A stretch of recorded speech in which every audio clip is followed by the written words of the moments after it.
Mesdames et messieurs, ici Chage et on se retrouve aujourd'hui pour tout savoir du personnage de Gojo Satoru.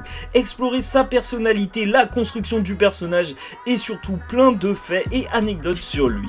Et ne vous inquiétez pas, cette vidéo sera sans spoil. Je ne dirai à personne que c'est le frère de Kakashi et au passage n'hésitez pas à vous abonner et donner de la force à la chaîne. Et c'est donc parti pour tout savoir sur Gojo Satoru. Il est tout simplement le plus fort, membre d'une des trois grandes familles d'exorcistes avec le clan Kamo et Zenin.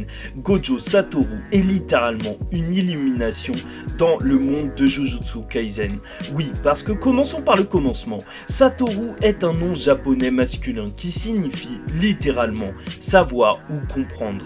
Et ce n'est pas du tout anodin quand on sait que ces techniques sont basées sur des principes mathématiques assez complexes. Satoru peut aussi être écrit de différentes manières pour signifier l'éveil spirituel ou la sagesse. Et donc, en plus d'être un beau gosse selon la plupart des personnages de la série,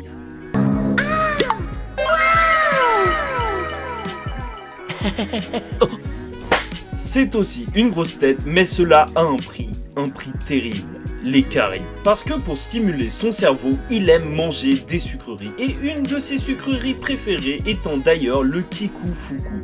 Allez voir la recette en description si ça vous intéresse. N'hésitez pas à me dire parce que moi perso j'ai grave la flemme d'en faire. Bref, cheveux argentés souvent relevés qu'il laisse tomber quand il est en mode relax. Le Gojo cache ses yeux de la couleur du ciel par un bandeau noir, des bandages ou de simples lunettes de soleil quand il est en mode relax. Lorsqu'il travaille, il porte cette veste avec un col haut, des bottes noires, un pantalon noir, et c'est même lui qui fournira à Yuji un uniforme avec un certain style. Cet homme aime la sape. Gojo est un personnage complexe, souvent nonchalant, comme s'il était au-dessus de tout, et en même temps, c'est vrai, il est assez joueur avec ses étudiants et collègues, mais désagréable, voire cruel avec ses ennemis. Il a une totale confiance en ses compétences et sa réputation du plus fort. Pensant même pouvoir battre le roi des fléaux, Sukuna. Il arrive à garder son sang-froid dans des situations les plus critiques. Et priorise la mort de ses ennemis au sauvetage d'innocents s'il pense que le sacrifice est inévitable. Mais ne vous y trompez pas, de lui-même ou même pour avoir un avantage, il ne blessera ni tuera aucun innocent. Du haut de ses 1m90, le bonhomme a 28 ans et est né le 7 décembre 1989. Il est connu de tous comme le sorcier le plus puissant. Mais alors qu'avec cette force, il pourrait littéralement tout faire, il a choisi d'être professeur à l'école d'exorcisme de Tokyo, où se trouve son ancien prof, le proviseur Yaga. Gojo-sensei! Et pourquoi être simplement professeur alors qu'il pourrait littéralement tout faire? C'est parce qu'il est contre le système des Jujutsu, avec des vieux dirigeants ne pensant qu'à protéger leur position. Lui, il aime les risques, tout tenter pour réussir à protéger tout le monde, sauf qu'il le dit lui-même. Il pourrait tuer tous les dirigeants en 2 secondes, mais ça n'a aucun sens, il serait juste remplacé. C'est pourquoi, pour lui, le changement passe par la nouvelle génération. Les éduquer, leur montrer les failles du système et espérer un avenir meilleur, c'est le but du plus puissant. D'ailleurs, d'après Gege Akutami, il peut réaliser tout ce qu'il entreprend. Et c'est pourquoi il préfère ne pas se mêler de tout afin de laisser la nouvelle génération se forger par elle-même. Comme il le dit, tant qu'il est là, en tout cas, pas la peine de s'inquiéter car c'est lui le plus fort. D'ailleurs, sachez pour terminer qu'il est une véritable plaie pour l'auteur du manga Gege Akutami.